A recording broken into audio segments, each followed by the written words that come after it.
So this has been a really fun series for us.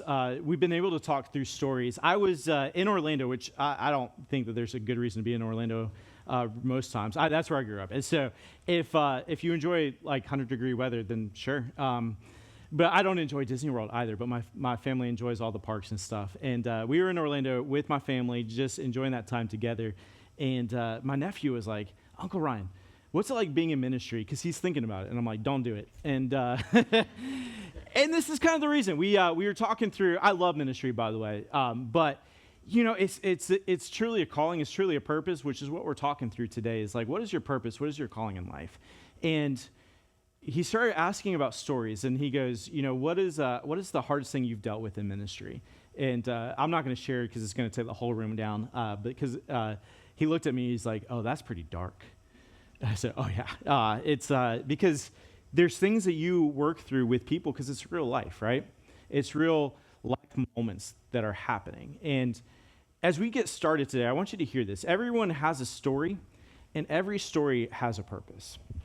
Like, as you're getting ready to think through your story and where God's kind of brought you, I want you to think through that lens of like, your story is important, and it has a purpose, whether you see that purpose or not. And more importantly, like, maybe you don't feel like this, but like this is true. Most of us, we're not living our hit the next one for me. Most of us are not trying to build a story around a purpose. We're trying to build stories around priorities. Most of us don't think in ideas of purpose or not purpose. We think of what needs to get done and what doesn't. And there's nothing necessarily wrong with that, right? Like, I remember my first ministry, because him asking that question got me thinking through this. You know, at 22, I knew everything in ministry, and like most 22-year-olds think they know everything. But, you know, I grew up from doing ministry from middle school on. My parents did a church plant, and so I learned how to play guitar because they needed a worship leader. It's what happened, right? And so I grew up knowing everything about how churches worked. So getting into my first ministry, I thought, like, I knew what to do. And so, you know, this young shot 22-year-old, I built an identity on knowing how to build a church, which is a weird thing to say, right? Like, we took over this middle school and high school ministry of 40 kids, which is a healthy student ministry. And within a year and a half, we had it going to 200 people, or 200 kids. And so what's crazy is that was our priority. We made it known. We wanted to be the biggest youth group in that area. And this is in Jacksonville, Florida. That was my only goal. And I wasn't building something towards a purpose. Like, I said I cared about whether they knew Jesus or not, but honestly, we were trying to pack a room, if we were being honest. Like, we were doing screamo worship, and you're like, what's screamo worship? It's exactly what you think it is, right? Like, you know, I grew up in the era of, like, Disturbed and Limp Bizkit and all that. Like, that's, you know, think that but worship, right? It's like, is it good? Probably not, but it's fun, right? It's like garage band worship, and it was crazy. I got in trouble for doing a haunted house in the church, and you're like, should you? Probably not, but it was awesome, right?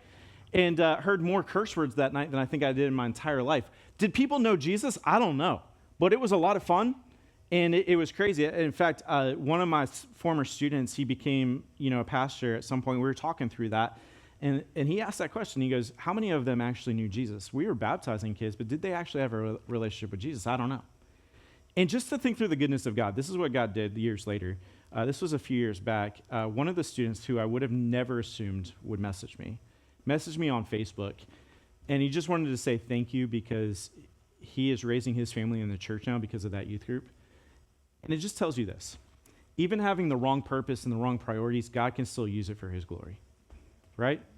Like, even if you get this wrong, we have such a good God that he's going to redeem and restore that story regardless. And I'm going to tell you, I got it wrong. I'm just going to be real and be honest. Like, I wasn't trying to build a purpose. I was trying to build a name and a reputation and build it off of priorities, and we made it known. Like, we wanted to be the biggest youth group. And in fact, we would look at other churches and be like, oh, you know, we've got to beat them. We leveraged other churches as a quote-unquote enemy. I'm like, that's crazy, right? Other people who are trying to win people to Jesus, we leverage them as the enemy because we wanted to be bigger and better. Is that purpose? No, that's priority. And so whether we figure this out or not, like, most of us are building our lives off of priorities, not purpose. And your priorities Honestly, they reveal what matter to you, but your purpose reveals why it matters. Like, you can have a really good prioritized life and really have no purpose behind it. Like, you can achieve a lot of things and really still achieve nothing. Like, you can organize your story and still miss the reason you were given one in the first place. And I don't know about you, but like, I do this all the time. I try to organize my story in such a way, like, I think I know better than God sometimes, right? And I'm just trying to organize my story in such a way that it fits my narrative. And God just continuously shows me, like, how much I've missed the story he's given me. And I just want you to hear this. A busy life does not equate to a meaningful life. So if you're like, man, my life feels good, it's full, it's busy, that doesn't mean it's worth anything. And I want you to hear that. Like, you can win everything and still lose everything. And if your goal is to have like a really full life, but it's not full of anything meaningful, then it really isn't achieving much. I know that sounds harsh, but I want you to hear this. The problem isn't with having priorities. Like, it's okay to have priorities. Like, there's things that have to get done. Like, you have to have a job to eat. Like, I get that, right? Like, priorities are good. But the problem is when your priorities become your purpose. So if you're like, man, I just want to have the 2.5 kids and the picket white fence and like the good job and the great retirement, and I'll be happy at that point. And I'm just going to tell you this, like, that's never going to achieve happiness for you. Because you don't truly have purpose behind that. You're just checking off boxes. So what if the unscripted part of our lives isn't keeping you from God's plans? What if that is a part of God's plans? What if God is interrupting your life in such a way that he is using that leverage to just change your story? Because I'll tell you, we had 200 students in a room, and it was full of something, but it wasn't the Holy Spirit. A lot of BO from students, I'll tell you that. But and God interrupted my story in such a way, put great people into that story in such a great way, that it made me start to rethink this piece. Like, what if our plan wasn't to just build a big youth group? What if it was like to really hone into helping people own a relationship with Jesus? And I get it, like, your world's not a church world, but like, what if your plan or God's plan for you isn't just simply to like make it through the company and grow through the company? What if he wants to do something even bigger in your life? What if God's plan for you isn't to just make life easier? What if he wants to make it purposeful? And as we talk through the story, we're going to be in Luke chapter 10 here in a second, but as we talk through the story, Jesus talked in parables. What a parable is, just to sum this up, because we've been talking through parables this whole series. A parable is a short, simple story that uses familiar, everyday events to teach a moral or spiritual lesson. Jesus would use stories because they're memorable, they're easy to remember, they're things that people would cling on to, and he would use stories that every kind of person knew and would use on a regular basis, and then he put a twist in it. The story we're going to talk about today is the Good Samaritan. You might sit there and go, I've heard this story. If you've been around church, you've probably heard this story. But let's break it down in such a way that maybe you haven't heard. And if you've never heard this story, hopefully it's going to impact you in such a way to rethink things a little bit. So, Luke chapter 10, verse 30 says this: Jesus replied with a story. A Jewish man, and that's important, we're going to talk about that here in a second, was traveling from Jerusalem down to Jericho. This was Jesus' audience. So, like, everything is in context to Jesus' audience. So he's talking to a Jewish audience, and this teacher, this Pharisee, comes up to Jesus at one point and he goes, hey, Jesus, what's the greatest commandment? What should I do in life? And Jesus goes, love the Lord your God with all your heart, soul, and mind, and love your neighbor as yourself. It's where we get our love God, love people piece in our mission statement. And so he goes, I'm going to be justified even more. I'm going to build it bigger. Because he knew he had checked all the boxes, right? He wanted to show how religious he was. He goes, Jesus, who's my neighbor? So Jesus tells this story.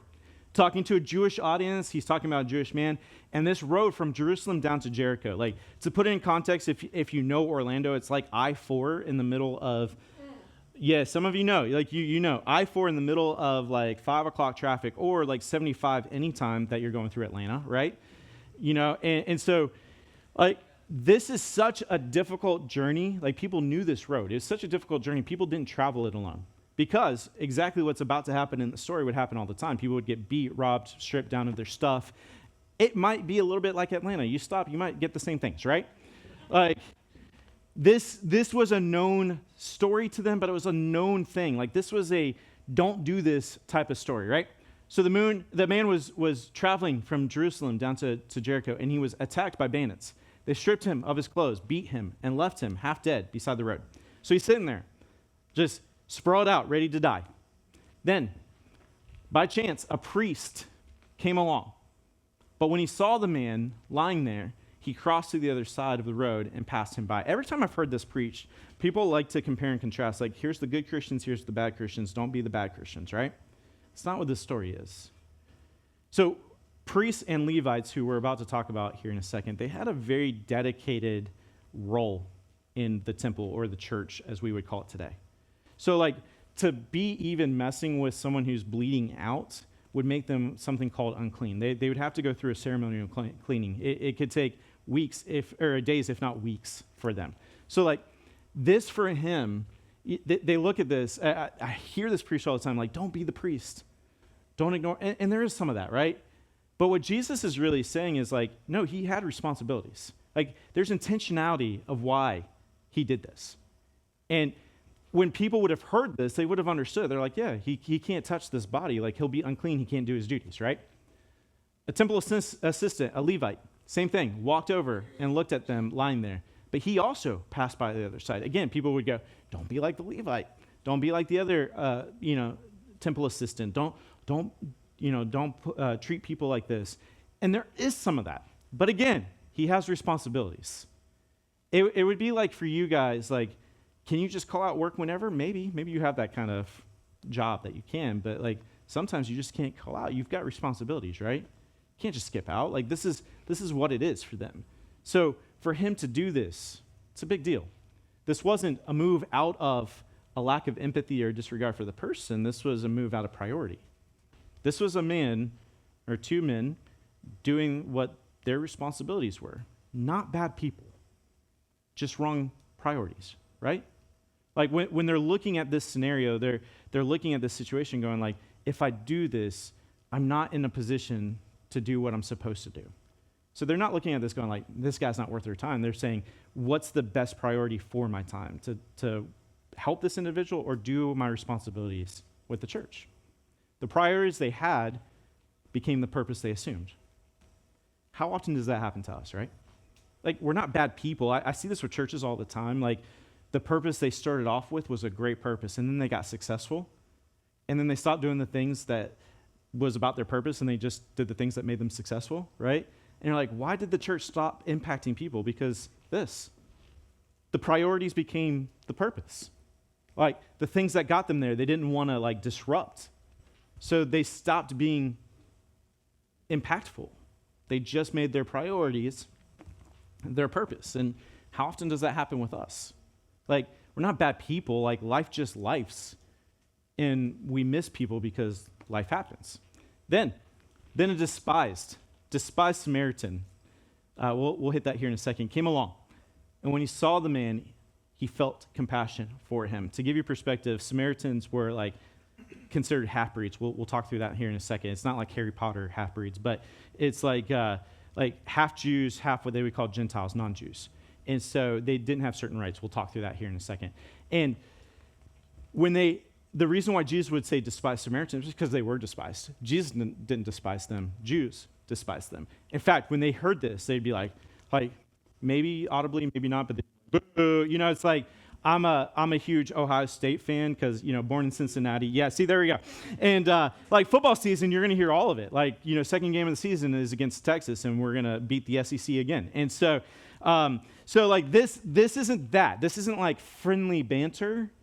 This is like there were categories of people, and Samaritans were despised. They were the less than category.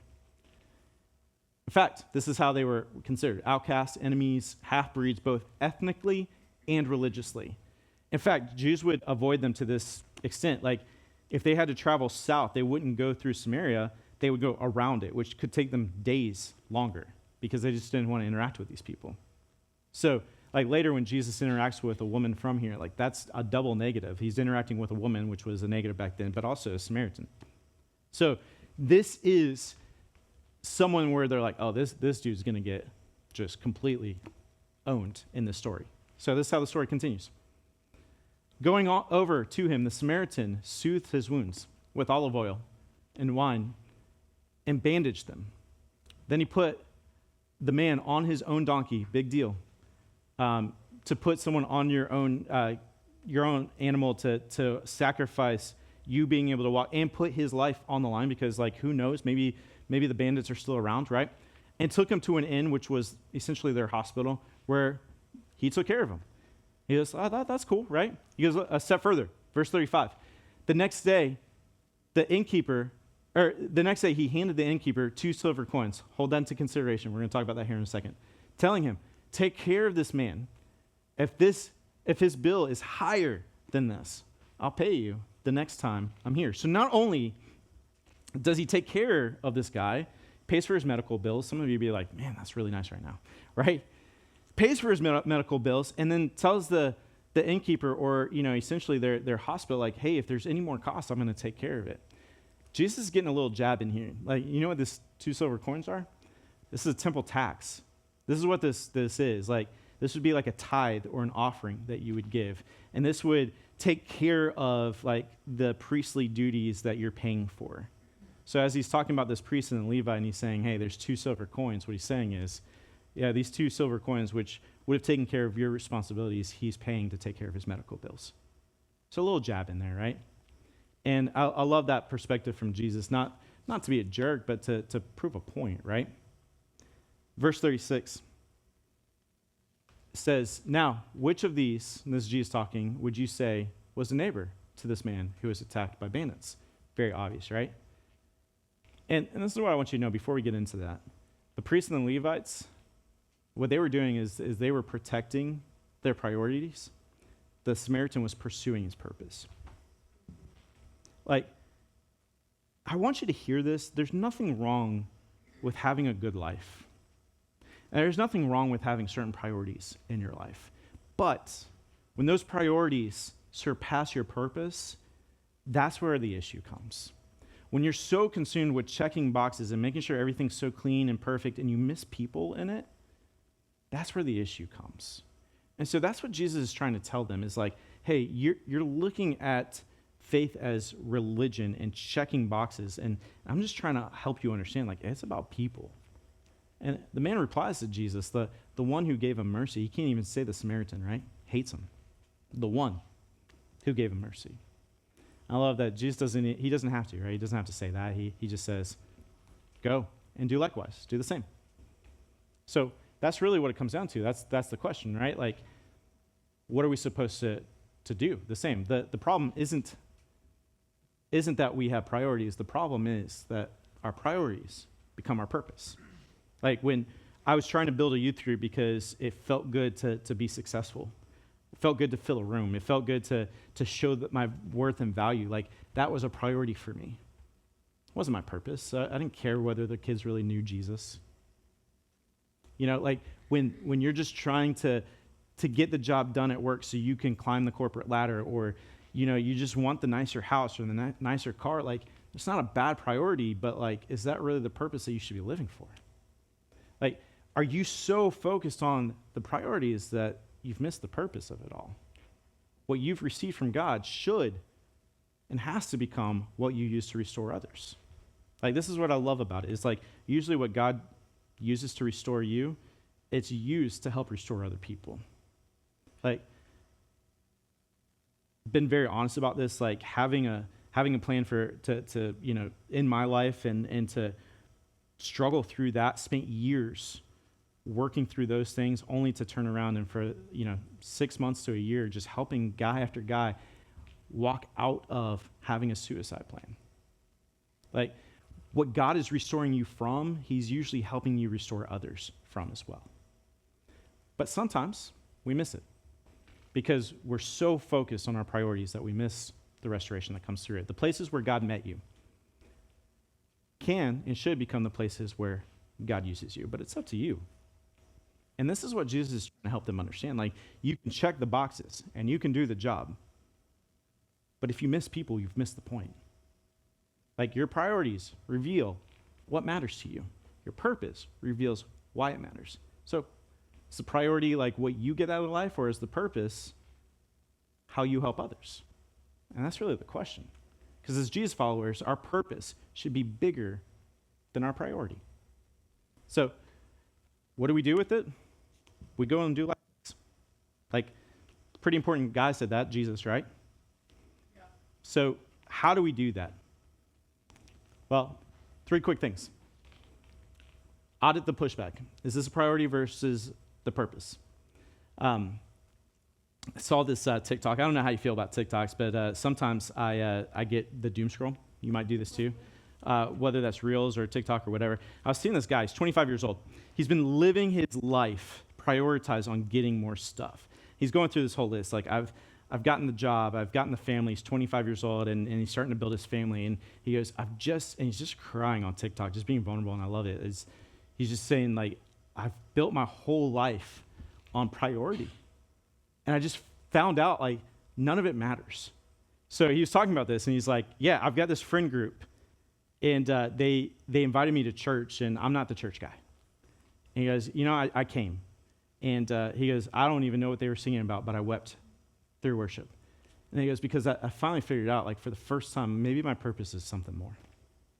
And I'm just telling you, like, maybe you've lived your whole life blinded by this because you've been so focused on what is the priority that you've missed the purpose of everything. But I'm just telling you, if you open yourself up and push back on, like, is this what I've deemed as the priority, or is this my true purpose? You're going to start to see God work in a different way. Next thing is this: audit the target. Responsibilities versus people. This pastor recently, he was talking about this debate that he got into, and I love a good debate. I love a good conversation. And it was about God's existence. So he's debating this guy, and it's in a very open forum. And the guy talks about this. He goes, so, like, if people commit suicide, how is that a good God? And he's just bragging about how he demolished this guy's argument, right? He goes, and I got off the stage, and my mentor came up to me, and he goes, do you know why that guy asked that question? And he goes, no. He goes, but I won. He goes, yeah, because his wife committed suicide last year. And he's trying to figure out, like, what does God do with that? And is a good God going to still redeem that situation? Like, we can be so focused on the responsibilities that we have in life that we miss people. We can be so focused on trying to elevate ourselves and elevate the moments that we miss people. And this is what Jesus was trying to help them understand, is like what they were trying to do was a good thing. Like to take care of their responsibilities as priests are good things. But when you miss people in the whole thing, you miss everything. The third thing is this: audit the placement. Like, you can be closed off, and it's easy. Like, you can just stay so tunnel visioned that you're closed off to anything else, and it's easy. Or you can open yourself up to go, God, maybe, just maybe, you're using this moment, you're using this story, you're using this person as an interruption in the best way to keep my story unscripted. Like, I get it. We all want control over our stories, but what if God is just trying to use a moment and use a person to open yourself up to him? So, your priority will write a very organized story. Like, you can write a very organized story through your priorities, but you and your willingness to be interrupted by compassion is the only thing that will write a purposeful one. So, are you willing to be interrupted by people? Like I said, pretty important person said this: go and do likewise. Jesus, right? Like, go and do likewise. Like, go and see people and interrupt their stories. Because what if that one interruption could save their story? What if that one interruption could save their life? What if that one interruption could change the trajectory of your story? And if you can interrupt your moments, your priorities, just enough to see people, it could change everything. Let me pray for you guys. God, we're just so grateful that we have an opportunity, God, to just be interrupted by you. God, and as crazy as that sounds, I think it's easy for us to get focused on just the tunnel vision of what you have for us. God, that we get so focused on the things of this world that they're not even necessarily bad things, God. Just like this story, none of it was bad things. It just wasn't the right things. So God, I pray that as we get focused on what you have for us and who you have for us in front of us, God, I pray that we don't miss it, that we just don't miss the people. God, that we see an interruption not as a hardship in a moment, God, as an interruption, as an opportunity to not only grow in our faith with you, God, but to help others see you. God, I'm just so grateful for this church. I'm grateful that this church is willing to step up and step out and help interrupt other people's stories, God, in such a way that they see hope. God, I pray for all of us that it's so easy to be like the Levite or the priest, God. And not that they're bad things, but like we just get so focused on checking boxes, God, that we miss you and we miss others. So God, I pray that we just don't miss it. Give all these things to you. In your name we pray. Amen. Before you guys get going,